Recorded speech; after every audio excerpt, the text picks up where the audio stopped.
Bismillahirrahmanirrahim. Alhamdulillah ve salatu vesselamu ala Rasulillah.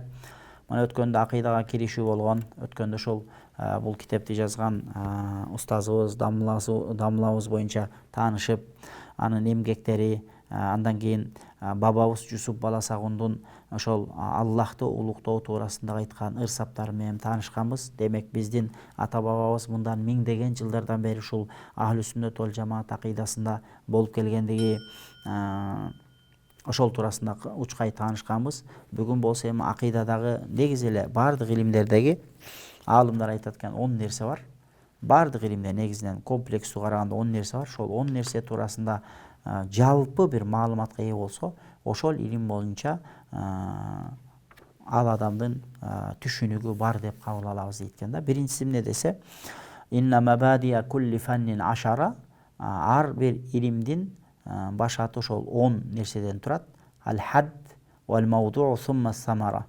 Биринчи анын аныктамасы, анан ал илимде эмне туурасында сөз болот, анан анын пайдасы, анан ва нисбатун ва фадлуху вал вади'у дейт. Жана ошол илимдин башка Куран менен, хадис менен жана башка илимдер менен болгон ортосунда катышы, жана ал илимдин өзгөчөлүгү, жана ал илимдин негиздөөчүсү ким, жана ал илим эмне деп аталат, жана ал илим эмнеден алынган, жана шарияттагы ошол илимди окуунун өкүмү. Масаил вал ба'ду бил ба'ди иктафа ва ман дарал жамиа хаза шарафа. Ошол дагы ошол илимге тиешелүү маселелерди окуп үйрөнүү, жана кээ бирөөлөр бунун 10-ун тең баарын айтып отурбай, кээ бир негизги нерселерин айтып кете берет. Бирок кимде ким ошол 10 нерсенин бардыгын ар бир илим боюнча, мейли ал фикh илими болобу, мейли ал акыйда болобу, мейли ал кайсы илим болбосун, хадис илими болобу, ошол нерселердин бардыгын түшүнүп билип алса, анда бул ошол адамда ошол илим боюнча айтылып аткан илим боюнча толук бир маалыматка ээ болот дейт экен.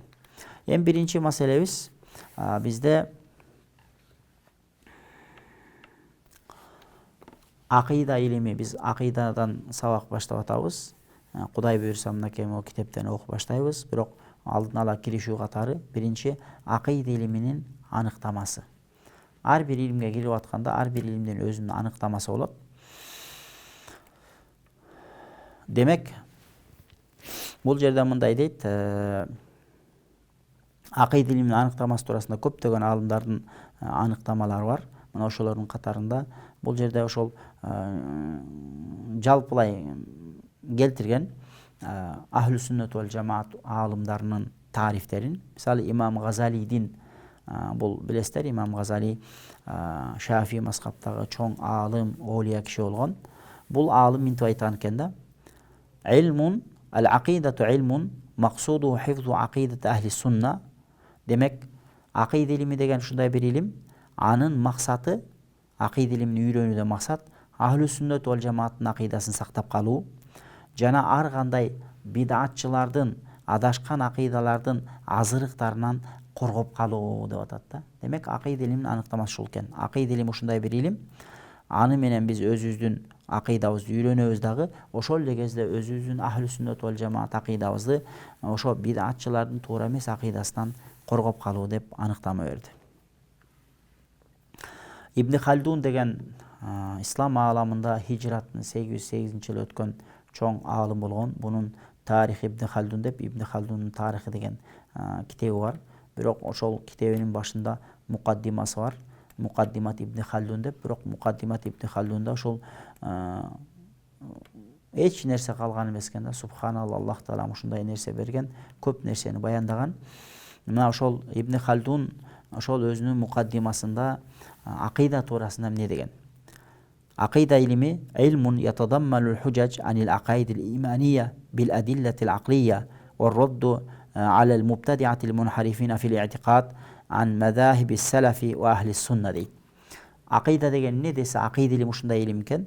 Бул ыйманга, акыйдага тиешелүү болгон далилдерди өзүнүн ичине камтып алган, акылый далилдер, акыл менен бекемделген далилдерди өзүнүн ичине камтып алган, жана дагы ар кандай бидатчылардын, акыйдада адашып кеткендердин, ишенимде туура эмес, биздин Ахлу Сүннөт вал Жамаат жолунан жана салафы солихиндер, сахабалардын жолунан адашып кеткендерге жооп берүүнү үйрөткөн илим бул акыйда илими деп Кыскача бул адам акыйдага мына ушундай аныктама берип атат. Ал эми имам Тафтазаниди билесиздер. Имам Тафтазани 791-жылы хижраттан өткөн. Имам Тафтазани биз билебиз, биздин ошол Ахлу Сүннет вал Жамаатта эң бир белгилүү болгон, Матуриди акыйдабызда белгилүү болгон ошол Акайд Насафияга шархы бар, Шарх Акайд Насафи деп. Эң биздеги ошол көзгө баскан китептердин бири болуп эсептелет. Имам Тафтазани мындай деп аныктама бериптир. Акид илми эмне? Илмун бил акаиди диния анил адиллатил якиния дейт. Бул акыйда деген эмне десе, ошол динге байланыштуу акыйда маселелерин билүү, не якини далилдер менен, бекем, күчтүү, аныкталган далилдерге куралган, аныкталган, тастыкталган далилге куралган далилдин негизинде дин ишенимдерин билип алуу бул акыйда деди.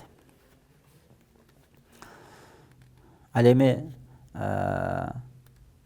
Абдуддин ал-Ижи бул алым болсо мынтип айтып атат. Ал-каламу хуа илмун яктадиру ма'аху аля исбатил акаиди диния би ирадил худжаж ва дафхи шубха. Бул акыйда илими деген ушундай илим дейт. Бул илимди адам үйрөнгөндөн кийин бул өзүнүн дининдеги ишеним акыйдаларын бекемдеп алат. Ар кандай далилдерди алып келүү менен жана дагы өзүндөгү шек күмөндү кетирүү менен дейт. Демек акыйданын ошол пайдасы экен. Биринчи өзүбүздүн туура акыйдабызды бекемдейбиз дагы, акыйдабызга зыян жеткире турган, залака келтире турган нерселердин бардыгын четке чыгаруу болот. Эми акыркы тарих бул туурасында аалымдар көптөгөн тарихтерди айткан. Эми Имам Азам рахматулла алейхин тарифине келе турган болчу болсок, Имам Азам рахматулла алейхи негизи эле мынтип айткан экен: "Ал-фиқх хуа ма'рифатун нафси ма лаха ва ма алейха." Карасаңыздар, Имам Азам фиқхты ушинтип аныктама берген да, фиқх деген хуа ма'рифатун нафси. Ошол нафсини билүү, не ма лаха, ошол нафсиге эмне нерсе пайдалуу, ва ма алейха эмне нерсе зыян экендигин билүү бул фиқх деп атаган дейт да. Эми бул терминге келе турган болсок, фиқх деген сөзгө келе турган болсок, бул фиқх деген термин кийин эле ошол адал арамды үйрөткөн шариаттын бир бөлүгүнө бир энчилүү бир ат катары берилип калган дыгы болбосо, исламдын башында, сахабалардын учурунда, Абу Ханифанын учурунда фиқх дегенде жалпы эле шарият илимдерин айткан. Ошон үчүн пайгамбардын жана хадиси: "Ман арадаллаху бихи хайран юфаққиху фид-дин." Кимде Аллах Таала жакшылык каалаган болчу болсо, аны динде фақих кылып коет дегенде жөн эле фиқх илимин билет деген мааниде эмес. Бүт ал жерде фиқх илими дагы, акыйда илими дагы, ахлак, тасаввуф илими дагы бүт бардыгы ошонун ичине кирип кетет да. Ошон үчүн бул ошо Имам Азам рахматулла алейхинин "Ал-фиқху хуа ма'рифатун нафси ма лаха ва ма алейха." Фиқх деген ошо нафсинин билүүсү, өзүнө эмне нерсе пайдалуу, эмне нерсе зыян экенин билип алуусу дегенин чечмелеп келгенде Садру шариа ал-Махбуби мындай деп атат: "Ал-фиқху яшмалул амал вал и'тиқад вал ахлак" дейт да. Демек бул ушуну Имам Азам рахматулла алейхинин сөзүн чечмелеп аткан ушинтип айтып атат да. Бул жерде фиқх дегенде үчөө тең кирип кетет дейт.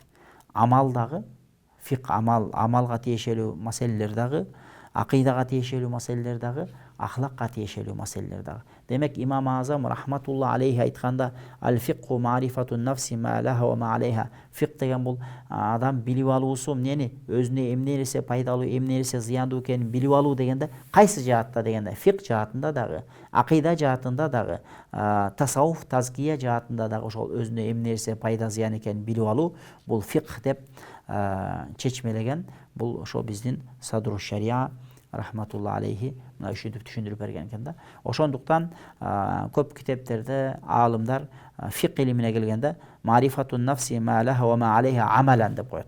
Акыйдага келгенде "Ма'рифатун нафси ма лаха ва ма алейха и'тиқадан" деп айтканын себеби мына ошондо. Ошол сыяктуу эле бул жерде Садру шарианын сөзүнө таянсак, бул киши айтып атат: "Ал-фиқх деген эмне дейт? Хуа ма'рифатун нафси ма лаха ва ма алейха ахлакан" же тазкиятан деп койсо, анда буга уже баягы тасаввуф илими дагы бунун ичине кирип кеткендиги болуп атат. Ошондуктан биринчи маселе биз акыйданын аныктамасын үйрөндүк. Акыйда деген эмне? Акыйда деген ушундай бир илим. Ал илимди окуп үйрөнүү менен өзүбүздүн акыйдабызды, ишенимибизди бекемдеп, жана акыйдабызга каршы сырттан келген бир туура эмес, бир акыйдабызды буза турган нерселер келсе, ошого туруштук бере ала тургандай деңгээлдеги нерселерди окуп үйрөнүү бул акыйда болду. Албетте өкүмүнө келгенде айырмачылык бар. Бул акыйда илимин окуп үйрөнүү фарзы айнбы же фарзы кифаябы десе, фарзы жалпы мусулмандарга бул фарзы кифая.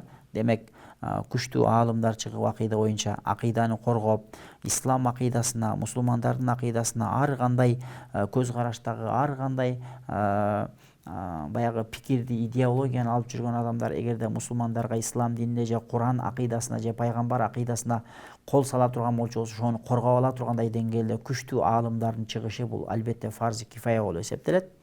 Бирок жалпы катардагы ар бир мусулман билип алышы керек болгон деңгээлдеги башталгыч илмул хал дейбиз. Илмул хал деңгээлдеги акыйданы ар бир мусулман кайсы бир деңгээлде билип алышы зарыл. Андан кийин бул акыйда илиминин аталыштарына келе турган болчу болсок, акыйда илиминин аталыштары Имам Азам фиккул акбар деп атаган. Берки фик кадимки биз билген адал арамды үйрөткөн фик илимине фик деп кайрылса, ал эми бул Аллахты тааныткан ишеним, акыйданы үйрөткөн илимди Имам Азам фиккул акбар деп атады. Андан кийин экинчи аталышы илмул калам. Акыйда илиминин экинчи аталышы илмул калам болот. Анткени неге дегенде мында сөз көп дейт да алымдар. Ар канча версияларды айткан китептерде, демек эмне үчүн илмул калам деп айтылып калган десе, ар кандай эмет, анткени сөз көп, анткени акыйданы сүйлөмөйүн түшүнбөйт адам. Ошон үчүн сүйлөшүң керек, көп сүйлөйсүң. Ошон үчүн илмул калам бул сөзгө муктаж болгон илим, көп сүйлөнө турган илим деген мааниде деген. Бирок кээ бирлер айткан жок, бул жерде акыйда илиминде ахлу суннат менен муътазилалардын арасында ошол илмул Аллахтын калам сыфаты туурасында көп илимий майдан болгон. Ошондуктан бул көп талаш тартышты туудургандыктан акыйда илимине илмул калам деп аталып калгандыгы мына ошондон дейт. Андан кийинкиси илму усулуддин, усулуддин деп дагы аталат. Демек, андан кийинки акыйданын аталышы илмул акаид деп да атайбыз. Мисалы үчүн акаиди насафия дейбиз, мисалы.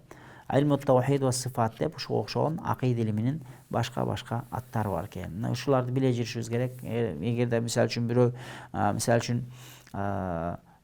фиккул акбар десе түшүнбөй, демек илмул калам десе түшүнбөй, же акаид десе түшүнбөстөн баардыгы бир илим экендигин биле жүрүшүбүз керек экен. Мына бул жерде ошо акыйда илиминин аталыштары болду. Эми мавду илмил акыйда. Акыйда илими эмне туурасында сөз кылат десе, акыйда илими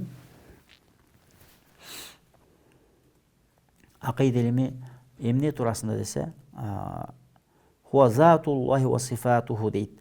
Демек, кээ бир аалымдар айткан экен, өзгөчө мутакаддим уламаларды ошентип айтышат экен, бул илмул акыйданын негизги мавдуу затуллах, Аллахтын заты жана Аллахтын сыфаттарын билүү. Албетте бул эң башында тургандыктан. Ал эми кийинки уламаларда болсо айтат экен, акыйда илимин мавдуу эмне десе, al-ma'lum min haythu yata'allaqu bihi isbatul aqaid ad-diniyya. Демек, ошол динибиздеги ишенимдерди бекемдөөгө байланыштуу болгон бүт нерселердин бардыгы, маалум болгон нерсенин бардыгы, маалум дегенде бул жерде ошо Аллахтын заты, Аллахтын сыфаттары, пайгамбарлардын сыфаттары, акырет, ушул акыйдага тиешелүү болгон нерселердин бардыгын ошол өзүбүздүн ишенимибизди бекемдөөдөгү ошого байланыштуу болгон нерселердин бардыгы кирип кетет. Демек, акыйда илиминин мавдуу мына ушул туурасында дейт экен. Андан кийин акыйда илиминин кандай пайдасы бар, же болбосо акыйда илиминин кандай өзгөчөлүгү бар десе, албетте акыйда илими башка илимдерге караганда кайсы бир деңгээлде кадыры жогору илим болуп эсептелет дейт. Неге дегенде, анткени башка илимде дааратты үйрөтсө, мисалы фик илиминде, Ал эми акыйдада болсо, башка илимде, мисалы фик илиминде сооданы үйрөтсө аталарамды. Ал эми фик илиминде, акыйда илиминде жараткан Аллах Тааланын өзүн таанууну үйрөтүп атат. Пайгамбарлар таанууну үйрөтүп атат. Ошондуктан Аллахты таанууну үйрөткөндүгү үчүн бул акыйда илиминин шарапаттуу экендигине эч кандай сөз жок дейт да. Эми акыйда илимин окуп үйрөнүүнүн пайдасы эмне дейт? Акыйда илимин окуп үйрөнүүнүн пайдасы биринчиси жараткан Аллах Тааланы таануу. Экинчиси өзүбүздүн акыйдабызды, ислам акыйдасын, мусулмандардын ишенимин ар кандай туура эмес башка ар кандай идеологиялардан, ар кандай туура эмес акыйдалардан, көз караштардан, ишенимдерден коргоп калуу. Жана акыйданы окуунун дагы пайдасы тасхиху ма хасала мин инхираф. Эгерде акыйдада бир жерде түшүнбөстүк болуп ката кеткен болчу болсо, ошол ката кеткен жерлерди оңдоо. Ат-тасадди мин аз-зунун ва ласавис дейт. Андан кийин ар кандай ой күмөндөрдөн, васвасалардан кутулуу. Жана дагы акыйданы окуудан пайдасы ушунда: иктисабул кудрати ала икнаил ахарин дейт. Баягы адам баласы акыйданы окуп үйрөнүү менен өзүнүн ишенимин бекемдеп, жана бөлөк шектенип жүргөн, баш айланып жүргөн, башы маң болуп, же оңго басарын, же солго басарын билбей жүргөн кээ бир мусулмандарга ошол алардын акылы каниет кыла турган сөздү айтып, аларды бир туура жолго баштап, туура жол көрсөтүү, мына ушундай акыйда илиминин пайдалары бар дейт. Урматтуу мусулман бир туугандар, Кудайым Алла буйруп насип кылса, иншалла кийинки сабактарда ушул акыйда сабагын уландысы болот. Иншалла өзүбүздү ушул акыйдабызды үйрөнүп, өзүбүздүн матурида акыйдабызды тереңден таанып билип, ушул мындан максат бирөөнү жыгыш эмес, же бир илимдүү болуп көрүнүш эмес. Мындан максат ошо өзүбүздүн биринчи өзүбүздүн мойнубуздагы милдет жараткан Аллах Тааланы туура таанып жашап өтөйлү. Жараткан Аллах Таалага туура кулчулук кылайлы деген максатта өзүбүздөгү туура эмес бир ишенимдерден арылып, эгерде арабызда ошондой туура эмес ишеним арылап кеткен болчу болсо, ошолордон арылып, пайгамбар көрсөткөн, сахабалардан келген туура ишенимди карманып жашап өтүү максатында ниетибизди оңдоп, сабак уккандар да, сабак өткөндөр да ошол Аллахтан бир жакшы ниетти тилек кылып эметсе, Аллахым тилегин берет. Иншалла Кудайым ушул сабагыбызды дүйнө акыретибизге пайдалуу сабактардан кылсын. Ассаламу алейкум ва рахматуллахи ва баракатух.